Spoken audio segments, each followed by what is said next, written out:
Welcome to Evangelicalish, where we discuss the good, the bad, and the ugly of the American evangelical church, deconstruction, faith, and God's love through it all. Remember, if you're listening to this podcast on Apple, Spotify, or any of your favorite podcast platforms, let us invite you to join the live interactive recording most Wednesday nights at 9 p.m. Eastern, 6 p.m. Pacific on the Evangelicalish YouTube channel. Now to this episode of Evangelical-ish. All right, everyone. It is 9 o'clock Eastern and 6 o'clock where I am. Gosh, I can't believe it's 3 hours later where you are, April, than where I am. I know it's late here. That's why I'm always tired by the time the show starts. I saw. I'm looking at your beautiful hair here, and I saw some creators who were these two redhead, biological female creators, and they were doing like, I'm a redhead, so of course people are asking me stupid questions, and I won't even say what the questions were, but they were like, and we had to put up with all this grief growing up at being a ginger and all the other things. Now everybody wants to be a redhead. So I don't know. Do you have that feeling of like you had to carry the weight of and the pain of being a redhead, and now everybody wishes they were red? Were red. I definitely used to hate being a redhead. Okay. Like I was embarrassed by it, and I honestly think it started for me watching Charlie Brown. He liked the little redhead girl down the street. Okay. But like they all made fun of her in the show, and he even like pretended to make fun of her, but like really liked her, and that really stuck with me because I was like, no one likes the redhead. And anyway, but yeah, no, it is interesting. A lot of people are like, are you a natural redhead? And like, I mean, yes, I am. Although I have some grays now, so I have dyed it, but I try to dye it as close to my natural as possible. So, but I Okay. had an embarrassing moment because I do technically dye my hair, but it's very close to my natural. So when people are like, "Is that your natural color?" Like, sometimes I'll You be can like, say yes on that, right? I mean, yeah, I sometimes I do. Sometimes I explain it, but like if I'm in a rush, like I was in Chick-fil-A, which I was a homophobic chicken, I confess. But my kids love Chick-fil-A. We were at Chick-fil-A the other day, and this lady, like I was trying to rush the kids out. It was all chaotic, and this lady stopped me and she's like, "Oh my gosh, I love your hair. Is that natural?" And I said, "Yes." And my oldest daughter said, "No, she dyes it." Just called me out. And then I had to explain. And then I was like, "Well, I mean, I do. I have grays." It's close, but it's really close to my natural. I was like, "Braylon, what are you doing, child?" Anyway, I got very embarrassed, but Kids do that. That was like when my mother once said, "Oh, thank the Lord that Jesus is coming soon." And my daughter, probably 10 or 11, she's like, "We don't believe that anymore." And my mom about passed out, and I had to tell her like, "Okay, Mom, to go in the rapture, you don't have to believe in the rapture.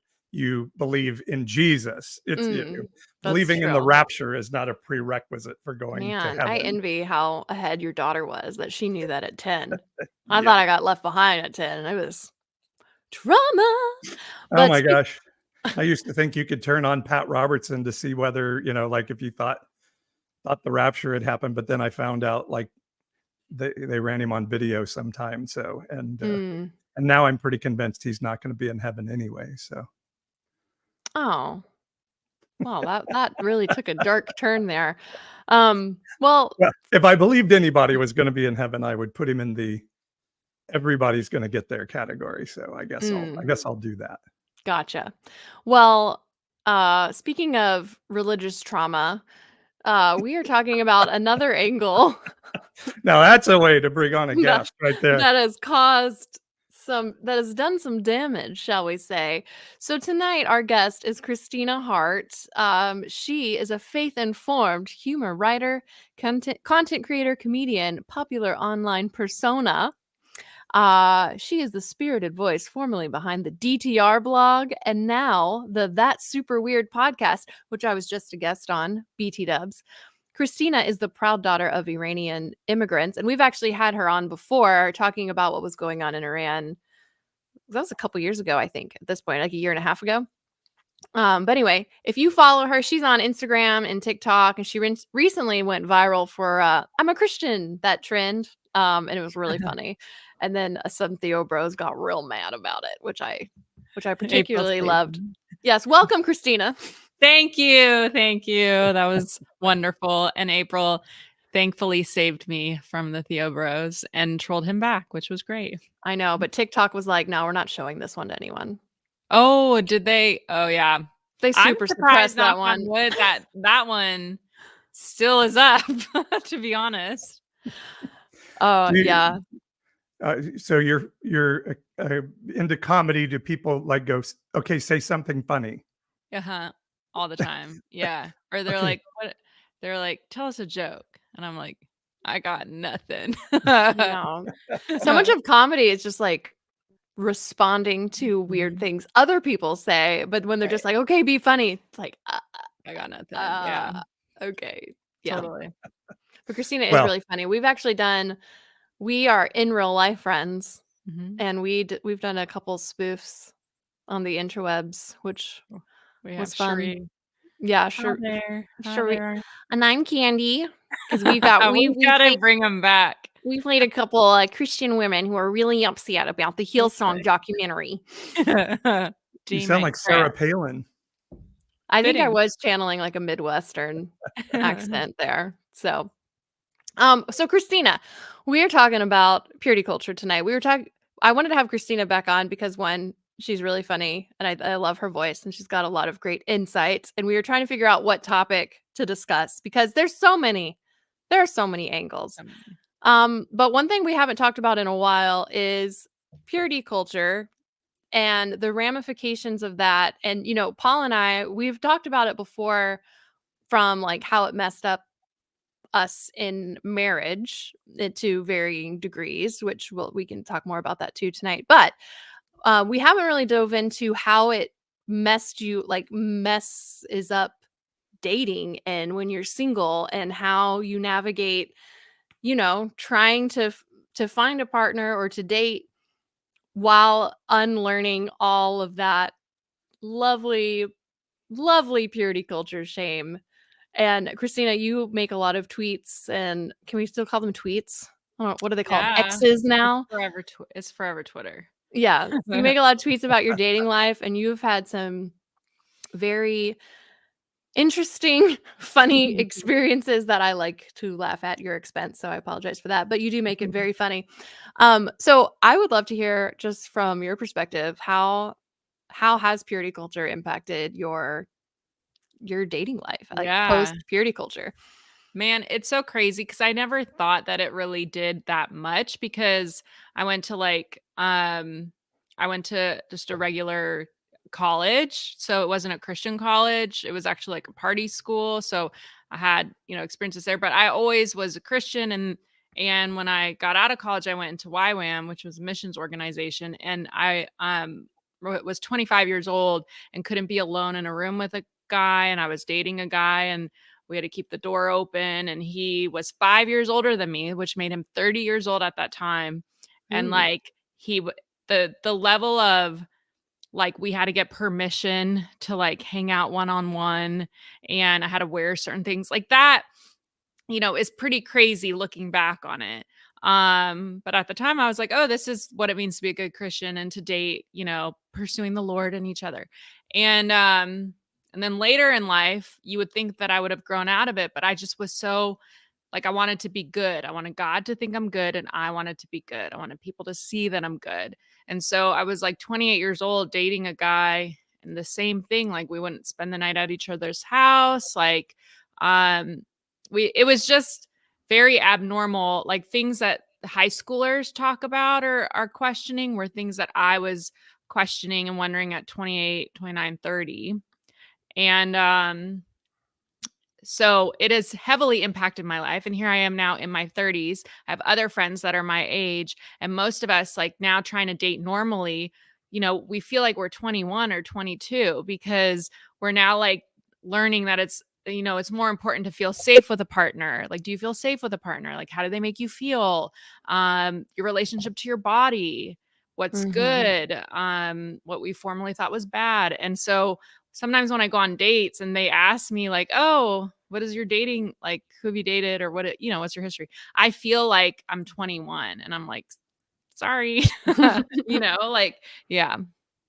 Yeah, and I feel like too, like if you are still following the purity culture way, like Mhm. you would still be like a virgin in your 30s. And if you just never got married, Yeah. that would just be experiences you would never be allowed to have. Like, how have you Right. unlearned, like, you are a sexual being and you are allowed to like be sexual, you know, Yeah. and Yeah. how have you unlearned that? It took me a while to learn that I could be a Yeah. sexual being even when I was married. Oh my goodness. Yeah. I mean, I can't even imagine if I was married, like where I would be now. I don't know if I would still be married because, I had such strict beliefs and such deep shame for just like existing as a woman in my body. Um, but you put something up that said, isn't this relatable? And I feel like my friends here, some of them are almost 40 and some of them are virgins still, because the unlearning is so heavy and so it takes so long because you've lived your whole life thinking sex before marriage is like the worst thing in the world, The worst thing and you could do. Yeah. Yeah. touching yourself or whatever. These are the worst things in the world. So for me, it was easier, I think, because I've had a lot of influence from, people and mentors and just like different people in my life who are outside of the church community. And so seeing my friends who have been married now for like 10, 15 years who are not Christian have the most healthy relationships I've ever seen, I was like, oh, maybe they're doing something right that I have never seen before in the church culture I was in. So I think it is terrifying, but I have a great therapist and she helps me a lot. Yeah. Well, I was born pre-purity culture, and for us, it was just like sex bad. That was it. Yeah. We didn't even have like the skinny jeans pastor saying, "Hey, there's my super hot wife over there, and we're married, so we get to have great sex now," which is super cringe. But yeah, you're told sex bad, sex bad. Okay, now go have great sex. Or I don't know, are you? Or maybe are you told just have sex and it shouldn't be great? Yeah, that has impacted us all going into marriage, right? Yeah. I mean, I'm sure I can't imagine. Like the people I know who got married, it was just so funny every time. As a single friend, I'm like, the one that's there, helping them on the wedding day often. And, we're great bachelorette, people. And every single time they were like, the wedding night sucked. And Mm. so now even like, I didn't know anything at the time, but I'd be like, take a shot of tequila. It's not going to be great. Sex is not that great. Like I already knew that, and it's funny because I'm not even married. So I can't even imagine being married, what that was like. Well, and you've, like you say, you've never even been allowed to explore your body and think about what feels good, and certainly not read anything. And if you're like from most Christian homes like I was, you never got that talk from a parent that said this is what sex is all about. So you just go into this thing and it's like, okay, have sex now, and it's the most important thing in your marriage. And it was really, really, for me, it was really, really awkward. And yeah, all of a sudden you're like, oh wait, this isn't quite like I thought it was supposed to be. Yeah. Yeah, I think for me, well, because so much of, at least, and I hopefully from what I've seen, I think maybe it's changed in some evangelical circles. Like it's not so purity culture focused, but it is still very anti-sex and is still very sex focused in the fact that they're like obsessed with queer people and figuring out how their sex life works. I'm like, it's not that hard. But yeah, like I remember being in college and thinking that the worst thing in the world that I could do, like worse than kill someone, would be to like have sex. Like if my dad had found out that I had had sex, like I would have just rather just died, I think, than have to admit that.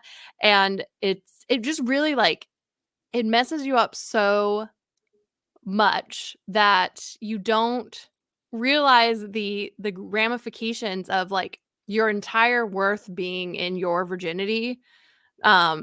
Which is for guys too, but like I don't know about if y'all felt this too, but like in my youth group circles, it was definitely more focused on the girl needing to stay pure, and like yeah, the guys should also stay pure too, but But they'll we probably know you're not going to. right. You have a penis, like you can't really control it, but like girls, you can Right. because Like, you can control. Like you don't really want sex. Like I remember being like thinking that once I would get married, I just wouldn't want sex that much because that was like what all the women talked about. Like, yeah, you're just, your husband's gonna want it and you're not gonna want it, but you got to put out like in women's events. It was like I like went into, it was already in my head that I wouldn't like it when I was married. Yeah, I think it was just all these projections that is like you didn't have a chance to figure out what you thought or what you believed about it. And I remember Bethel pastor Chris Valentin, he did a sermon and it was on how when you're with a man, remember that he is going to just be thinking about all the men that you've been with before him. And Mm-hmm. that I took that internal, man, and like just shame. I mean, the shame that I felt like, and I think that perhaps is a picture of the level of internal just like just struggle and disconnect with yourself that you go through when you're trying to process these things. And so coming out of that to learn about goodness is truly just a very eye-opening thing and revelatory. And it takes a while, certainly, but it's definitely freeing as well. And we had this idea of soul ties, like Mhm. when you have sex, you become one person and you're Oh. tying your soul to that person. And so you have to renounce that and break that. And it is traumatizing. I mean, it just creates such a stigma around things that are just so naturally human. Right. I think Jesus came to break us free from that. So what was your process like for you, Christina, to start to say, okay, I'm moving away from Oh, this? yeah. I think for me, it was a little easier because I'm older. So I'm 37 now, and which is a little scary to say, but there is an age where you just genuinely stop caring in general about a lot of things. I think as you get older, right? And then you're just kind of like, none of this really matters almost like not to, you're just tired and you're like, whatever. But no, I think, okay, so when I started to witness all the abuse in the church and that started to become really prevalent and come out and like became something I really cared about, I learned like a lot of where that came from were roots of these like toxic beliefs that were embedded that then cause people to be suppressed, all that, right? And so I was so curious about what it meant to be in a safe and healthy and good relationship, like what did that look like? So I started reading books and listening to things and that were just about like how to feel emotionally connected to yourself, like mindfulness and because I also had a lot of anxiety like with dating too, obviously because of all of this. So and that really helped me, and talking to friends and people helped me. But I just had to go on dates and just be honest and be like, hey, so this is like this is where I come from. Like, and for the most part, men would be like, that's kind of weird, but I totally understand because like people can make it, they can relate, but it is crazy to try to explain as a full grown adult why you wouldn't hang out in your 30s by yourself in a room with a guy. Like, Right. like that sounds insane to people who are that have no context of that. But I have learned like I just want to feel safe with a man, and that's the most important thing to me. And if I had just learned that younger, man, my life would be so different. Yeah. I think one of the wildest moments for me when I realized how wild purity culture was, because when you're raised in it, it's easy to think that like this is the world, Like Mhm. most people think Yeah. this way. And so like I've shared my story before on here, but it's been a couple years. But basically I like took the purity vows, did all the things. Did You you know, have a purity ring? I had a purity ring. I did. I got it on my Did your 16th dad give it birthday. to you? Yes. But I Hey. asked him to, like I Oh, wanted it. Like I was all in, right. like I was dedicated. But I was assaulted when I was 21. So that was technically how I lost my V card. And purity culture does not teach anything about consent. And Yes. so even though I did not choose to do this, suddenly I was that crumpled rose. I was that, ripped piece of paper. I was the unsticky tape or the chewed up piece of gum or, Mm. insert whatever purity culture thing here. And so I think like in hindsight, it was a way for me to like take power back over my own body and control. At the time, I thought I was just following the devil, like the Satan had got to me, and blamed myself for what had happened. Like this, I'm the woman. It had to have been my fault. But anyway, I ended up sleeping with the next guy that I dated for 2 years and like had sex with him. Like I chose that one. It was like, I know, but then it's long. This is a very long story, but like then my dad gets cancer and dies, and I'm not kidding you.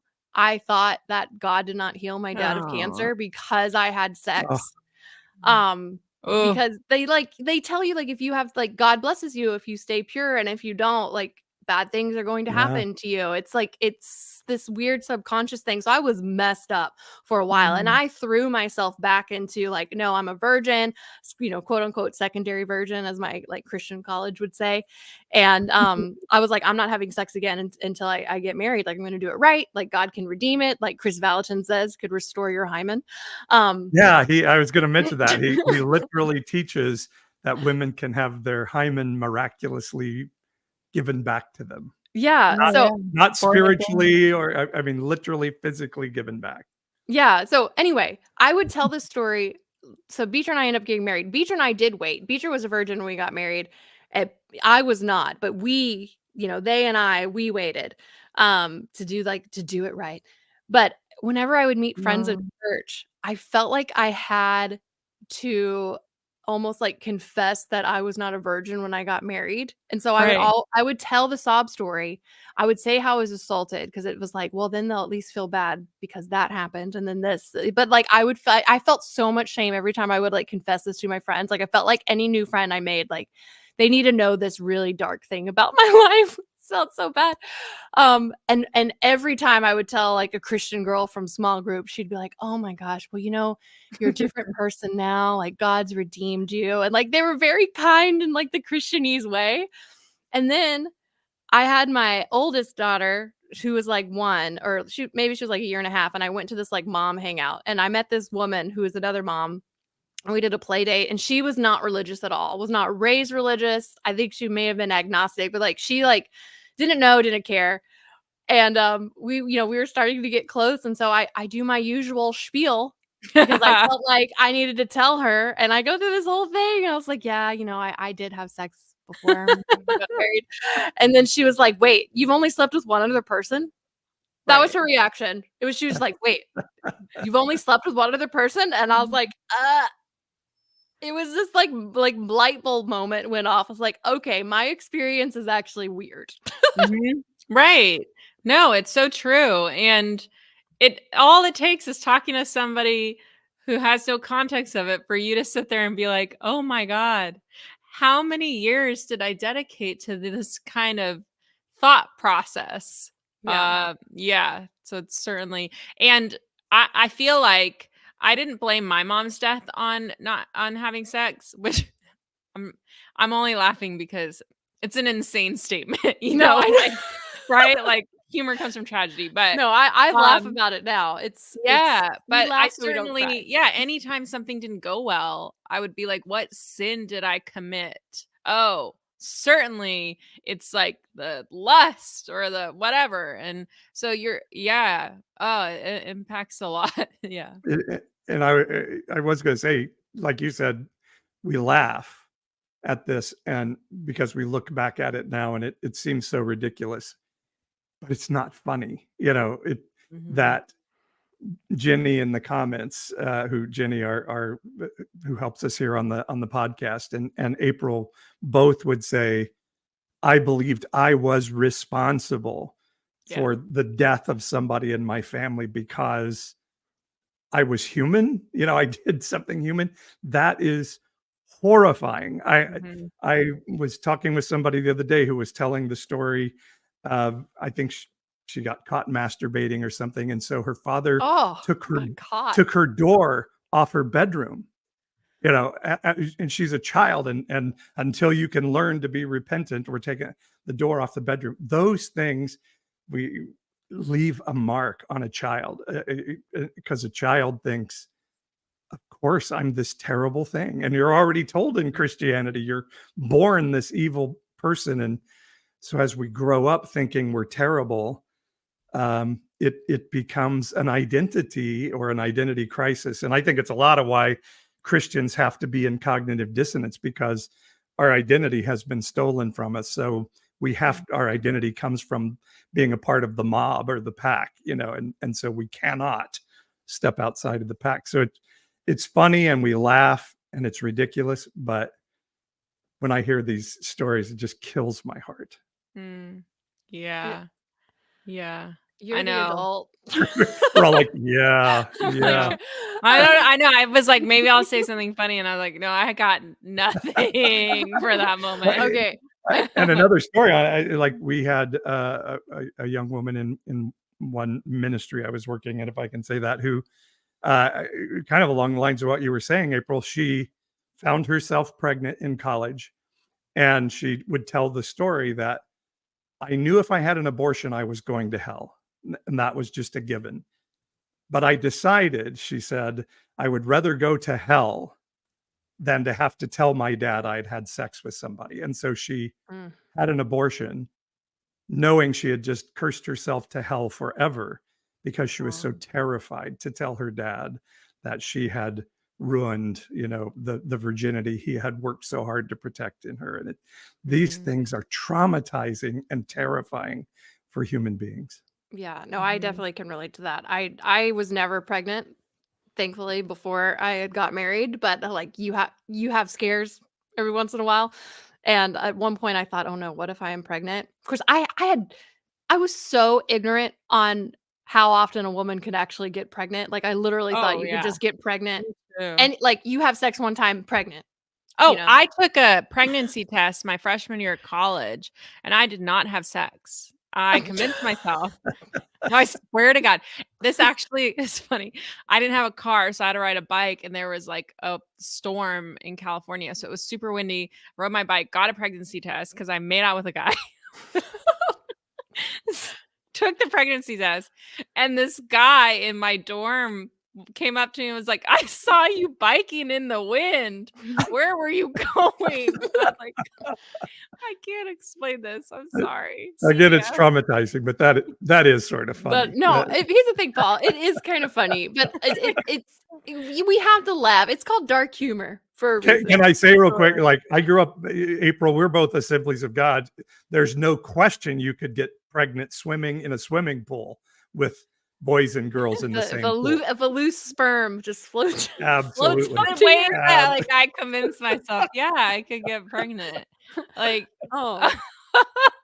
oh my goodness. Yeah, no, there was a time where there was no way I was pregnant. It doesn't make any sense with my cycle or anything in hindsight, but at the time I was like, "Oh my gosh, I might be pregnant." And I had that similar thought that you had just mentioned, Paul. Like I thought, "Okay, I know where Planned Parenthood is." Even though I was like so pro-life and I was so against abortion because I thought it was murder. But I was literally like, I think I would just rather live with the shame secretly of having an abortion than have to tell my dad that I had sex. My dad, by the way, who I love, may he rest in peace, used to He's hanging brag out with my mom for sure. Yeah, though. for You know sure. that? Yeah, but he used to brag about my virginity from the pulpit. because he was an Oh. evangelist and was just like so proud that I had chosen. I mean, to be fair, Mm. I was also very proud, and I was like, I'm a virgin. It was so weird how we like literally put virgins on pedestals. Like, she's a virgin, she's a virgin. Look at all these Literally. virgins. But anyway, And have you ever heard anybody say, "And my son is a virgin"? I mean, that I don't think I've ever heard my that. dad would say about my brothers too, but it was always an afterthought. It was like, oh yeah, my daughter, da da da, like she's saving herself. Like I'm so proud of her, and like, and you know, and her brothers are too. So Right. it was just not. And you're probably like, look how special I am. That I was- know. I was like, I liked it at the time, and then Yeah. until I didn't. Mhm. Jenny, again, in the comments brought up the idea of missionary sex. Did you guys ever have the idea that that was the only godly, valid style of sex? Or I Or was maybe you didn't so even know. ignorant on sex. I mean, here's the thing, Paul. You guys, I am still ignorant on sex.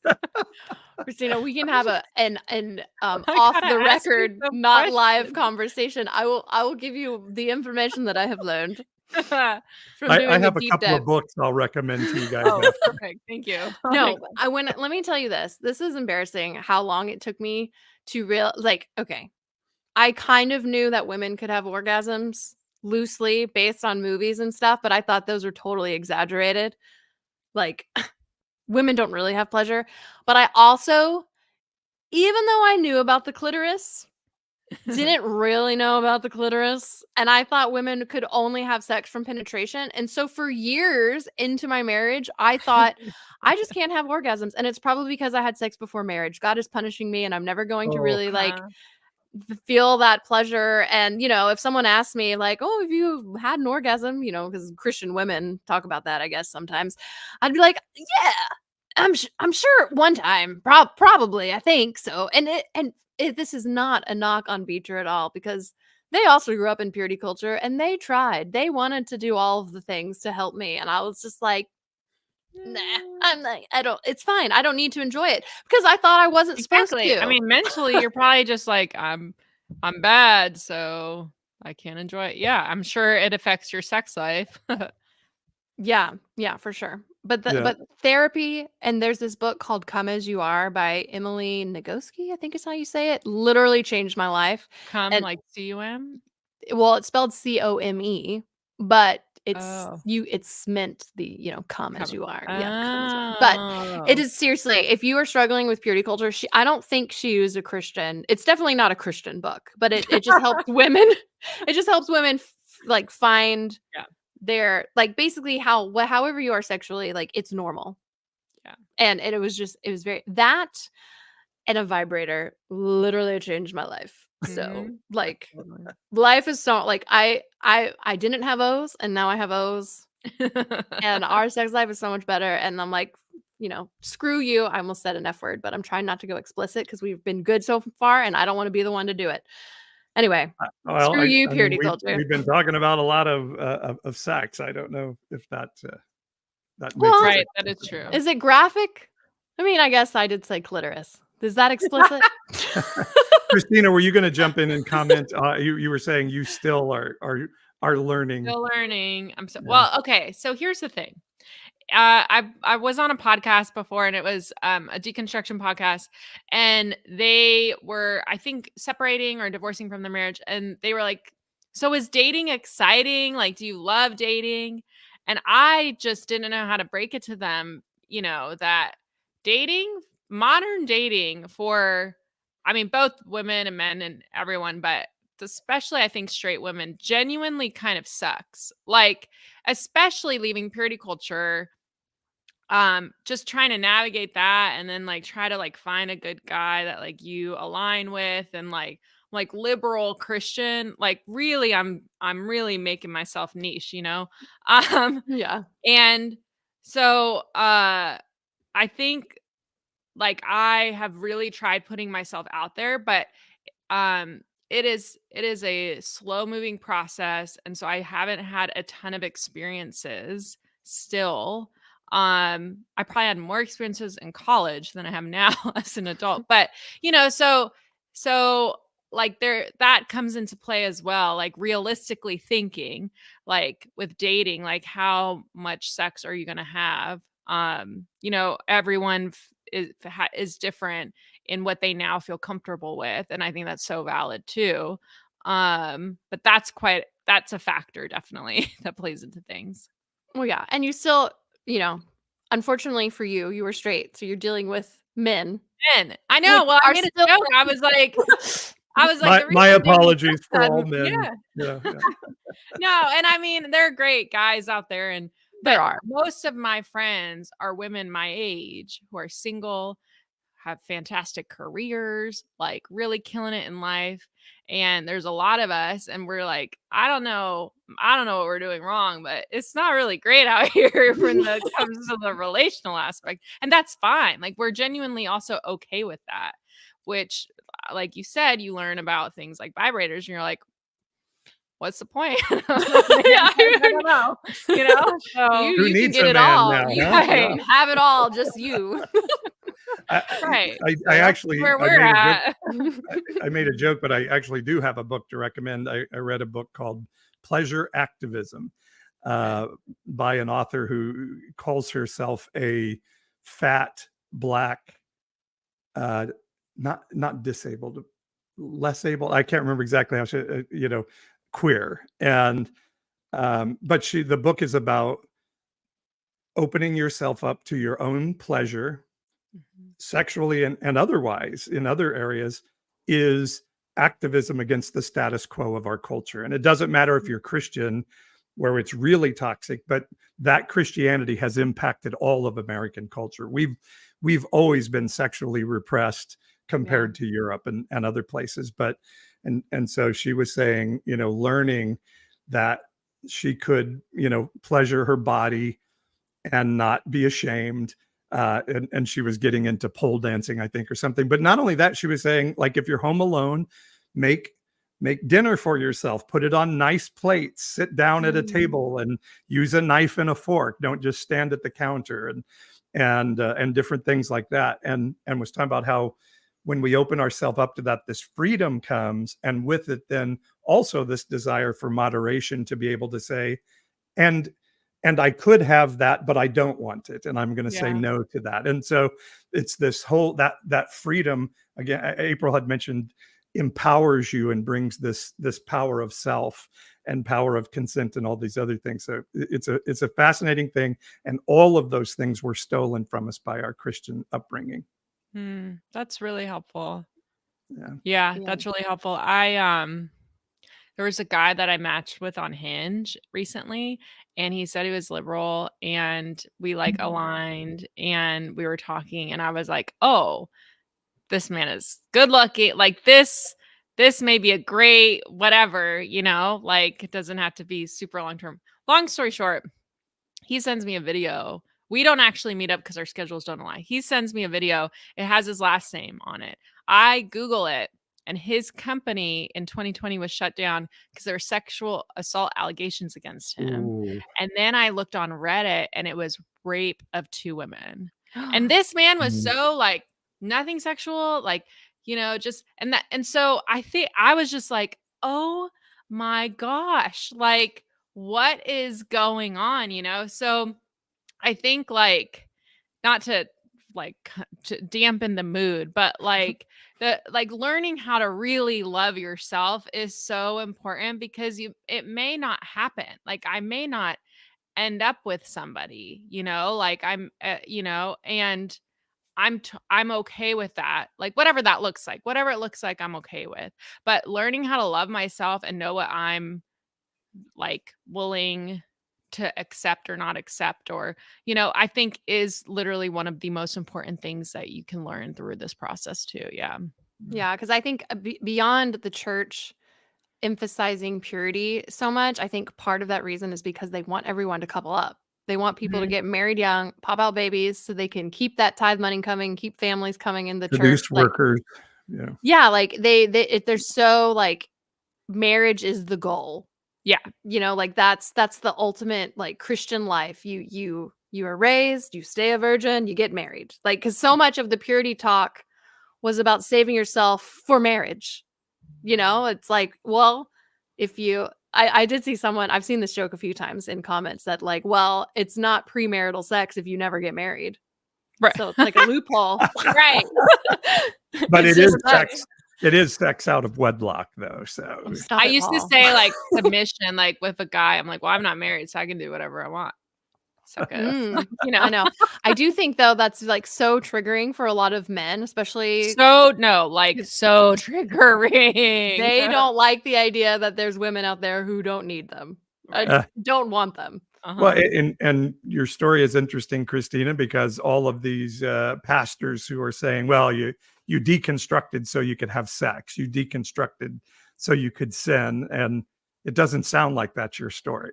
Well, I certainly wish you guys that I was having more sex. If the chance ever comes, you're ready. Put it that way, as part of me also wonders like, oh, am I doing something wrong? I think the perception out there too is like I date a lot and I, or what, just from writing jokes. And it's like, no, truly, you don't have to date a lot to really garner content. Like, but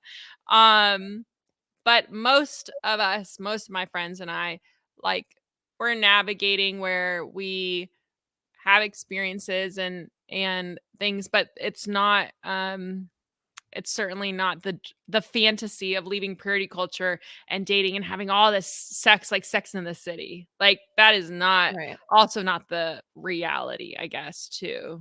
Yeah.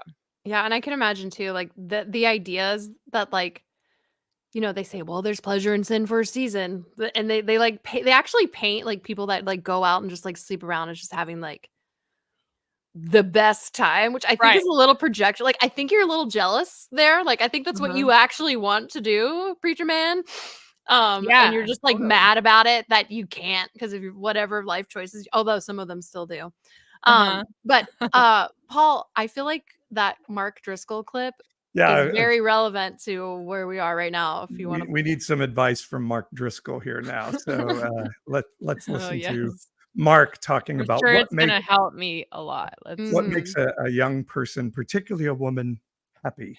Statistically, what we're looking at here is women 18 to 55. If all you do is pull the 22-year-olds who, got a women's studies degree from community college, from some guy with a ponytail and no responsibility, they will tell you that they're enjoying their life. But the older you get, if you're alone, you're not as happy. And if you don't have kids, you're not as happy.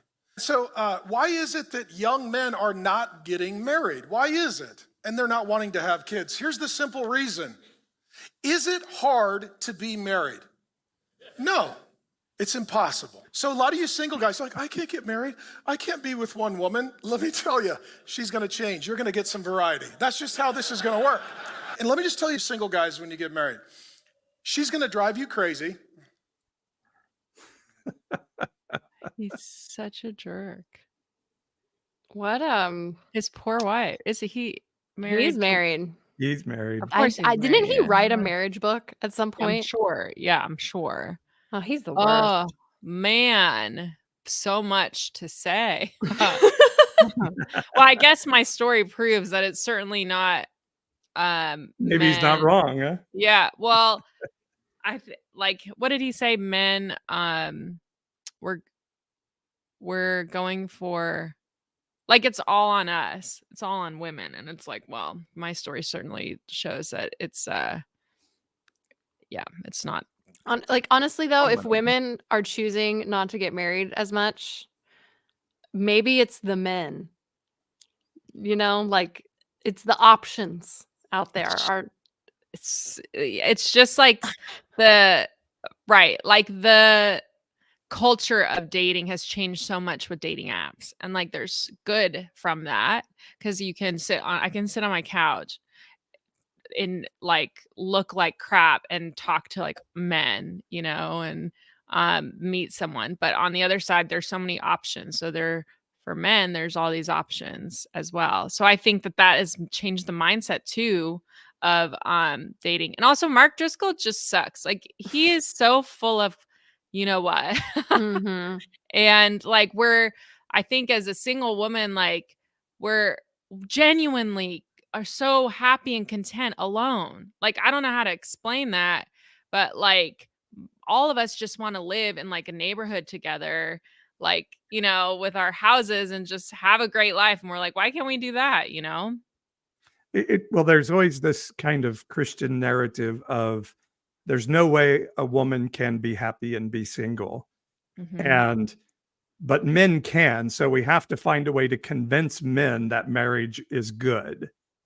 And it's just, again, it really goes into the very deep misogynistic beliefs that were given to us by ancient cultures that believed women were objects to be owned and nothing more.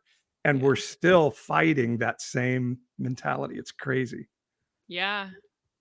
I think Do you if feel, go ahead, Paul. I was just gonna, do you guys feel like there, and the other narrative is like, oh, there's all these influencers making single life as a woman look amazing, but they're really like sad with their cats back in their apartment after the camera goes off. I mean, I'm certainly happier than when I was like trying to marry Christian men. No offense, gentlemen, but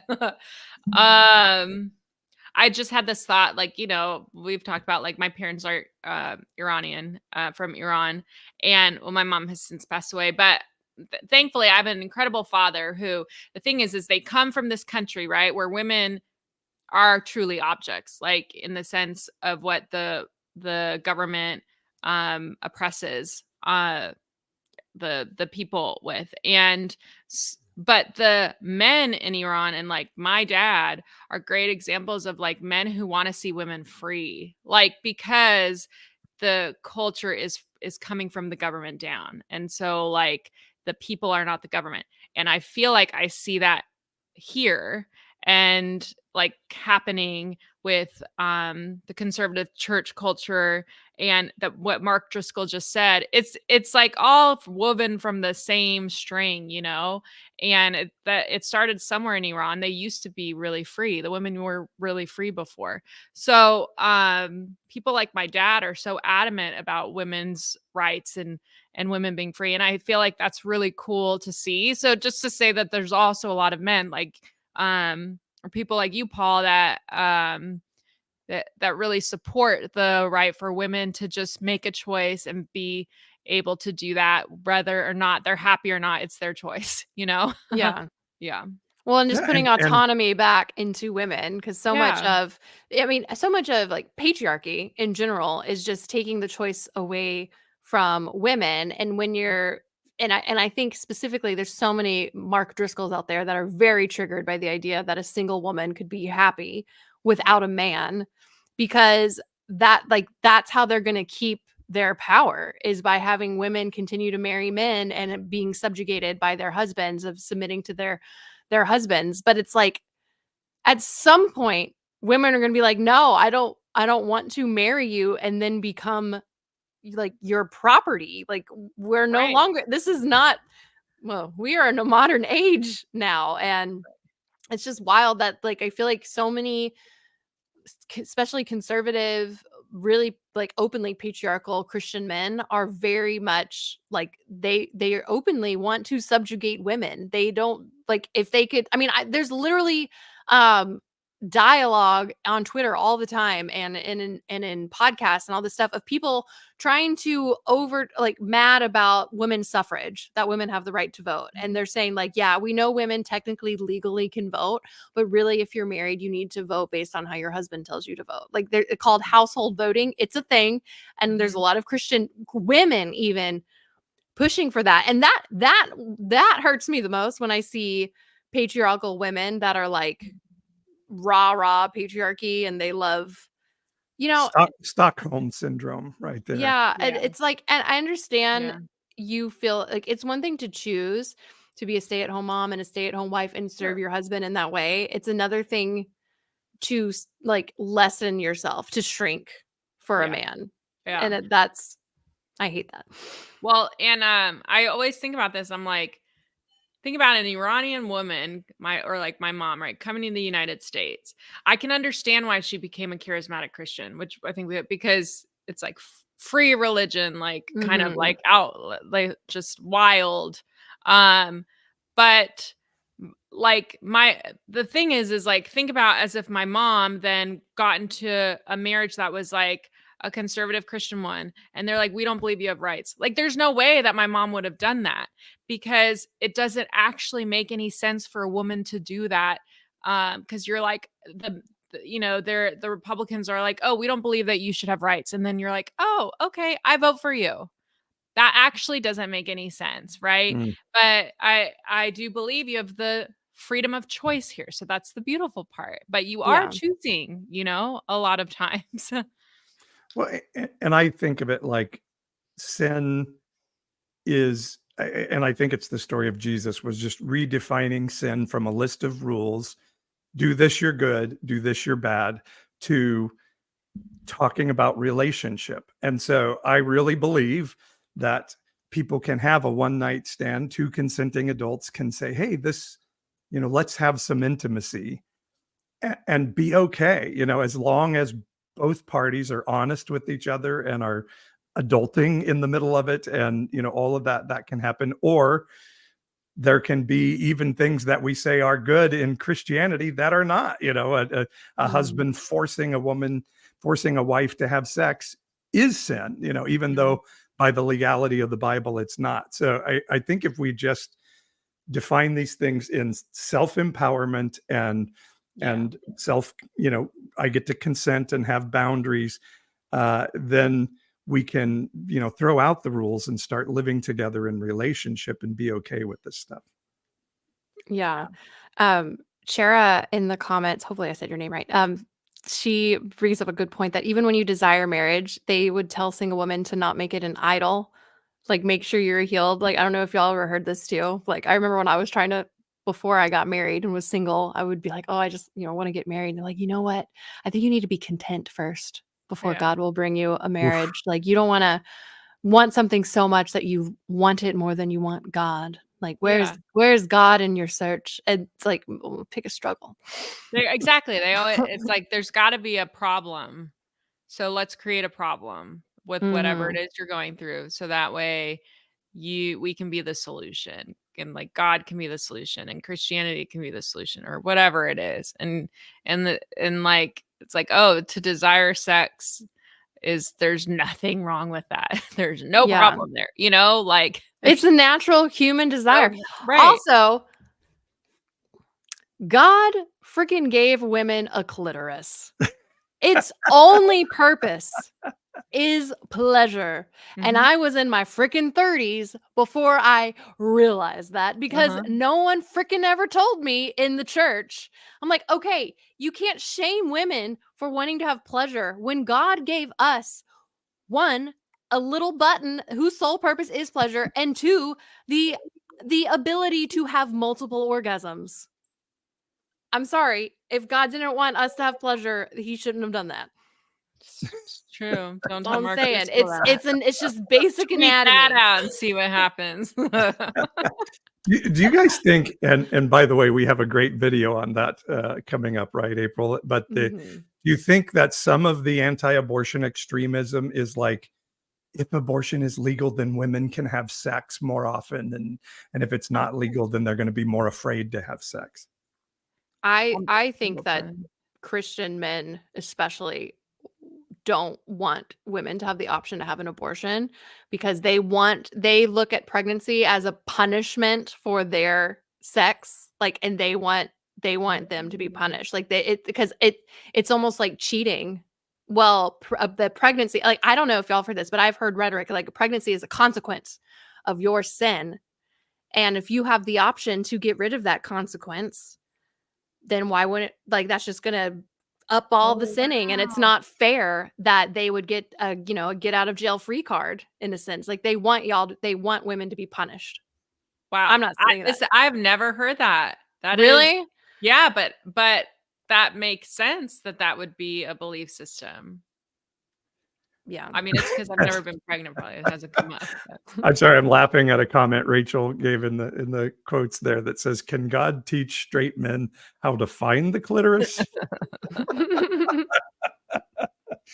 Yeah, I think you're right. I think abortion, takes away a punishment for sin. But then that same man, when it's his daughter, oh, we're going to get the abortion for her. I think that's the real horrible thing of right-wing anti-abortionism is those rich congressional representatives know that if abortion gets banned across the country, their daughters and their family will still have access to it.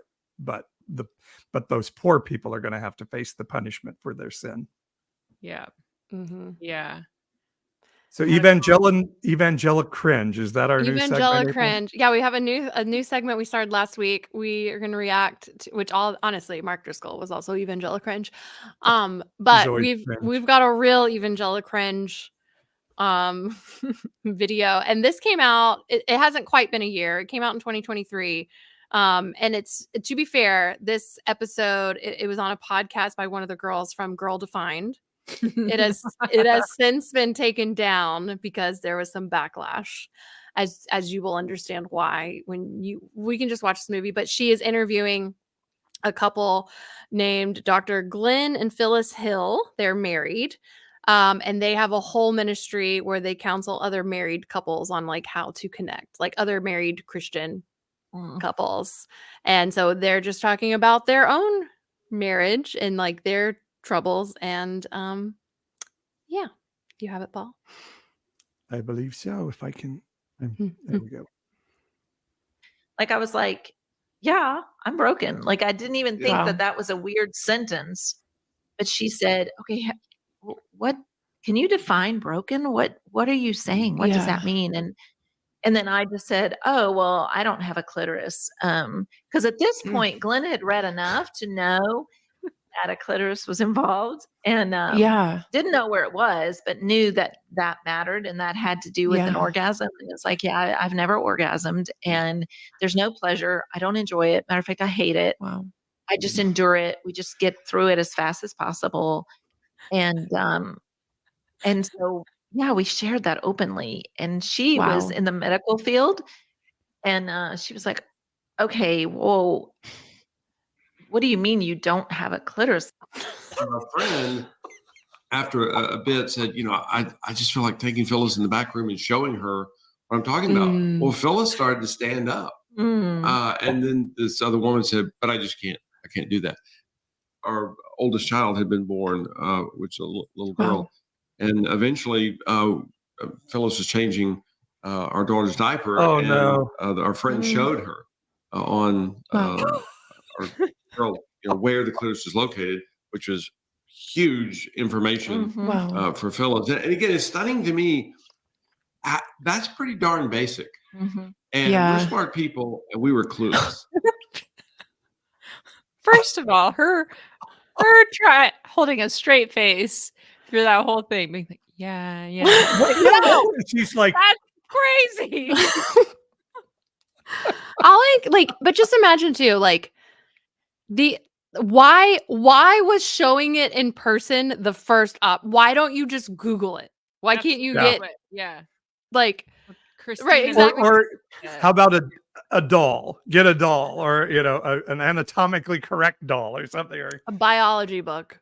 There are so many ways you could look and find a clitoris that don't involve showing. Also, they can't get a biology book because that's science, so that's sin. And I could imagine saying all that on the internet, and that's just existing, and you have said all that. I have said dumb things on my time, but I'm really glad that exists. But also how cringe it is that they use the baby. That is awful. Just Google it. Oh, that poor child is gonna grow up one day and probably hear about this interview and been like, what? Need a lot of therapy. All right, the comments are really going fast and furious now. Rachel says she could have just asked a lesbian to show her where it is. But I can imagine purity culture being so don't look at anything that is visually sexual, that is nudity, because that's pornography, and pornography is bad. If I was a betting woman, I would bet that was why they didn't Google it, because that would be looking at porn. So it was better to use their 100%. Real life daughter Yeah, because they think that is more wholesome. Oh, Wow, so that is cringe. really nuts.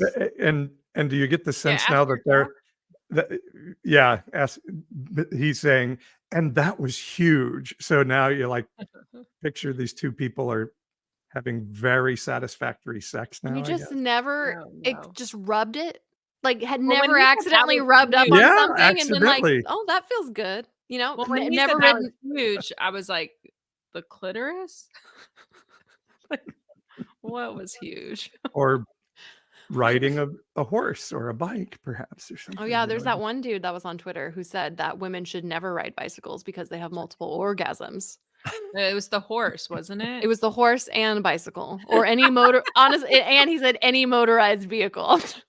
Oh, if no only, cars. If That's only a we could Christian man who orgasm knows that where the fast. clit is, my friends. Yeah. Yeah. Well, I have a confession just to make that lady feel less Can't wait for this. It's gonna embarrassed. be wild, I think. Yeah. It was only a few years up until like maybe 4 or 5 years ago. I had only ever read the word clitoris because I'm not talking about that to other people. And I thought it was pronounced clitoris. So, and I said it out loud a couple times and someone was like, "What did you say?" It's like clit. And then I was like, clit. And then like, it's clitoris. I'm like, oh. Clitoris. The clitoris. She's very, very fancy. It would have been way better if she was like, I don't have a clitoris. I just don't have one. I wasn't born with a clitoris. Clitoris. I'm gonna call it that from now on. She's a clitoris. That's one of those words that if you grew up in purity culture, you're like, don't say that word. Yeah. Right. I know Or it's you- like or a you dirty whisper it. word. Yeah, it's like a Probably dirty- because they don't want women to find out that they have one because then they'll realize they don't really need a man. Yep. Ugh. And you're Or really certainly anyone wrong. because it's Yeah. just easy Mhm. peasy Mhm. right there. Do you want to do this other video, April? I mean, sure, this one's a little less cringe. It's just more funny. Okay, and Is it's it girl your defined? It is girl defined. it's your TikTok. Is that I okay? open it. Yeah, that's Yeah. fine. I couldn't find the original clip. So this is a video. It's a TikTok that I made. I'm replying to a comment on a sketch that Kristina and I actually did where we parodied. That's a weird Clitoria. word. This video. Parodied. Yeah, and people were like, "There's no way this is real." And I was like, "No, this is based on this video." So you'll hear me at the beginning, and then it'll get into this is girl defined again. This spoof on modesty was inspired by a real video. And here it is. Hey, it's Kristen and Bethany here with Girl Defined Ministries. We just want to share with you real personally, like a little bit about our swim journey. Yeah, so our parents' influence was absolutely huge. It was probably the hugest. Totally. Really, like God was calling us to be consistent with how we dressed in the dry world and how we dressed in the wet world. If we were valuing modesty in the dry world, in our normal everyday wear, then we should also value modesty in the wet world. So when we get wet, when we're swimming, we should also value modesty in that world. In the dry world, we wear kind of like Bermuda shorts, long down shorts. And so we decided, you know what? If we're going to be consistent in the wet world, we're going to have to wear board shorts. So who did it best? Oh my goodness. I don't know about y'all, but like when I'm in the wet world, I'm like, okay, not only am I wet, but like I need to be more covered up because I'm in the wet world. And like sometimes when you have wet hair, you know, people could think that you're in the shower. And what are you in the shower? Honestly, though, if we're going to be consistent in like the wet world of swimming, we should also be consistent in the wet world of shower, which is why I never shower nude. I wish you could just show our video actually now. It makes I should. forgot that I we wonder did if I that. could find it. Let me see. The wet world. The way they talk and like they are genuinely serious.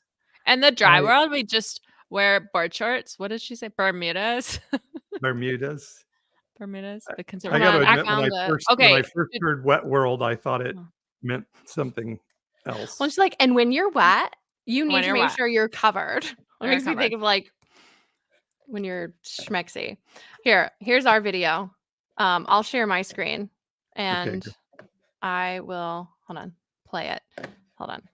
So this is Kristina and I, and for those listening, we are wearing blonde wigs to match the blondness of The real ones. Okay. Share screen.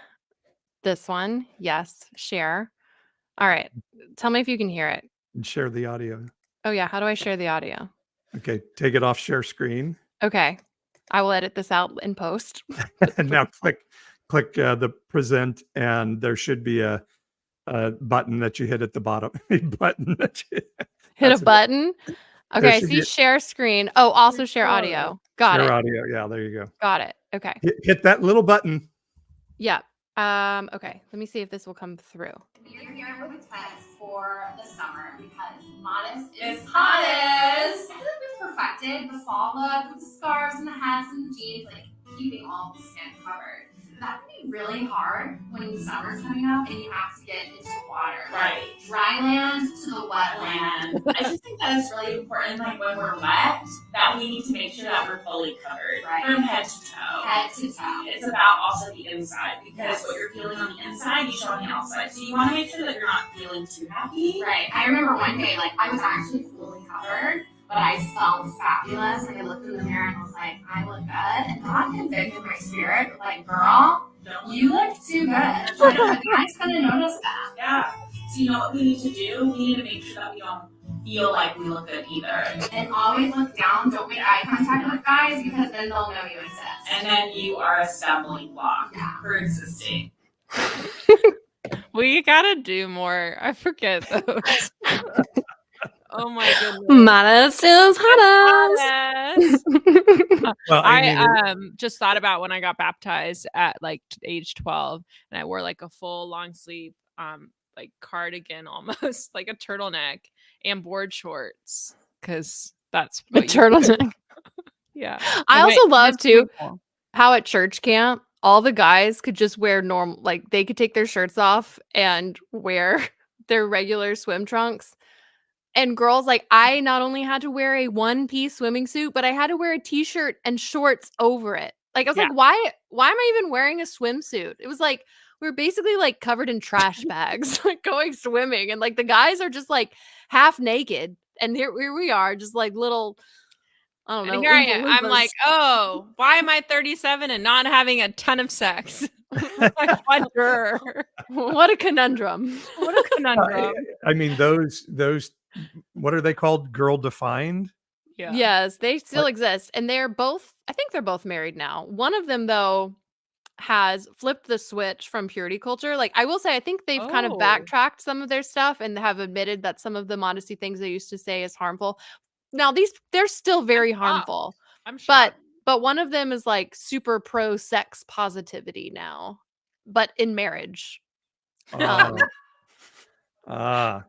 Wait, she's like, Gotcha. we have to do a video on being pro sex positive, but in marriage. Yeah, only marriage, sex positive. Still very sex negative outside what of does that marriage. even mean? Like, I mean, she can talk about sex because she's married, so she's allowed to now, and she's like edgy about it. It's I saw a video of husband and wife, was being reacted to by another group, and that husband and wife was like, now we're gonna get down to talking about sex, and if that's going to make you sin in your heart, you should probably determine not to watch this.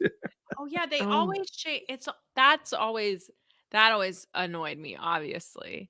But I'm like, oh, so you can talk about it, but now you think that we're already sinning, even by just sitting here. We're just existing, simply existing. It's like, oh no, you are doing something wrong by even watching this. And you're like, you're literally the one talking about it. Oh my gosh. We went to a marriage conference at a church several years back. It was a church we were attending, and they brought in this marriage couple, and they're pretty well known. They write a lot of marriage books. And they were like, this is not your average church marriage conference. Like, we're going to get real, and we're going to talk about stuff you're not supposed to talk about in church. They like promoted it like it was going to be the super edgy thing. And they were going to actually like talk about like explicit things in marriage because that's real. And they're like, we're going to get to that. And like the whole marriage conference was fine, but they were really building up to this like Q&A at the end. And Beecher and I, it was anonymous Q&A. So we wrote some spicy questions because we were like, I believed them when they said we're getting real. The questions that they answered were like, is it okay if I give my husband a blowjob? And they were like, yeah, you can. Next. It was like so vanilla. I was like, You should have asked, where is the clitoris? Yeah. Or the clitoris. Yeah, I don't even think they said that word. I wonder They how were many just men. like- No, they for sure didn't. They basically were just like, we're married and we have sex. And that was like, I've heard that in church a million times. This was not edgy at all. I learned nothing. This is a little kind of. I went to like a dating conference and they were doing an interview of Bethel people and Hillsong people, and it was Carl Lenz up there, and they asked Carl Lenz, how do you keep your marriage spicy or good? And he said, I have a lot of sex. Which did not age well. You can cut that out if you need to. No. I was at a pastor's conference once where the main speaker said, he said, I'm really getting close to the Lord. I'm only lusting after 15 women in my church now. And he had like, raise your hand if you lust after some of the women in your church. And if you don't raise your hand, you're a liar, Well, and also I feel like we just like the church equates just basic human attraction with lust. Yeah. You know, like if you find someone attractive, you're like, oh, I'm lusting. I have now committed adultery in my heart. Well, Right. I have bad news for the girls on Girl Defined and their audience. It doesn't matter what clothes you wear, girls, when you go in the pool, when you come out, it's going to be clingy. And that 16-year-old boy is still going to find you to be a stumbling block at that point. So just so you know, but Right. Which is why, to Kristina and I's point, like we really have it right. Just don't exist. Right. Yeah. That's what, yeah. Just Which well, and Madison got it right here in the it's like, comment.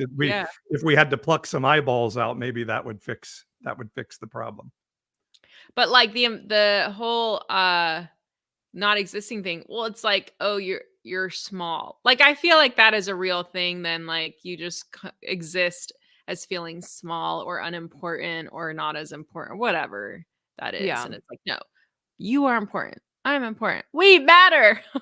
I know, but not too much. Not too much. Men matter more. Men And you matter need more. one of those, Kristina. So we'll be praying that the Lord sends the right man. We'll be into your praying that life. Holy Spirit will Yeah. So guide that you know how to vote in the upcoming election. Right. And my clitoris is happy. The clitoris. Clitoris. Kristina, tell people where they can find you. You can find me on Instagram, on all the things.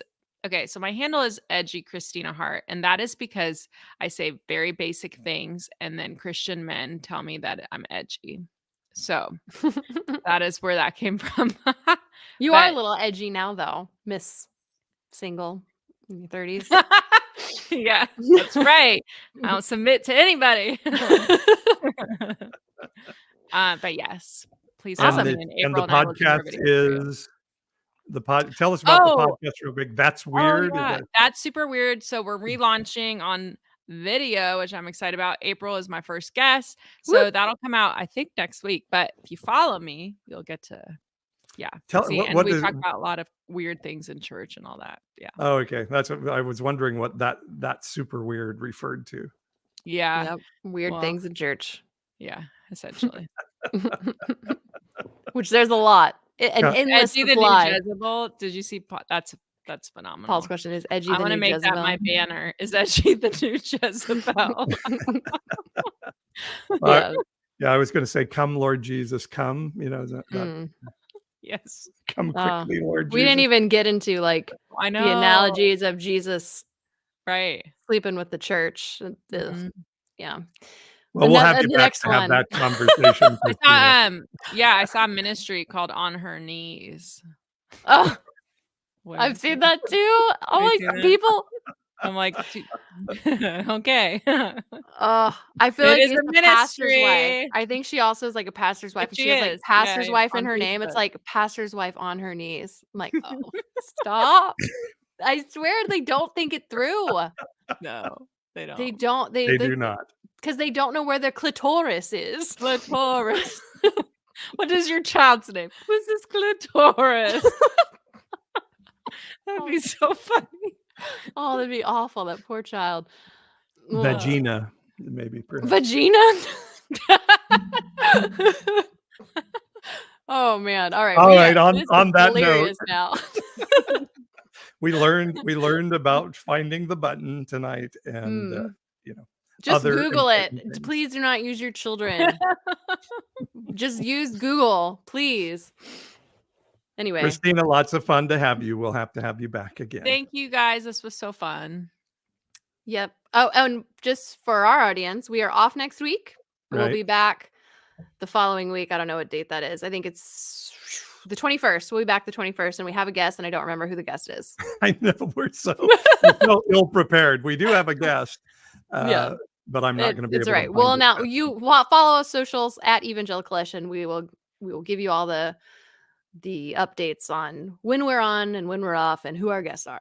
Yeah. Next week we're on a break, though. You can go back on Spotify or Apple Pod and catch up on some that you missed somewhere down the line. Yes. And catch us on evangelicalish.com. And we do have a Facebook group. You can join us there. And we just love talking, being ish in the evangelical world. Mm-hmm. I'm not sure we're that anymore, but it's still a good name.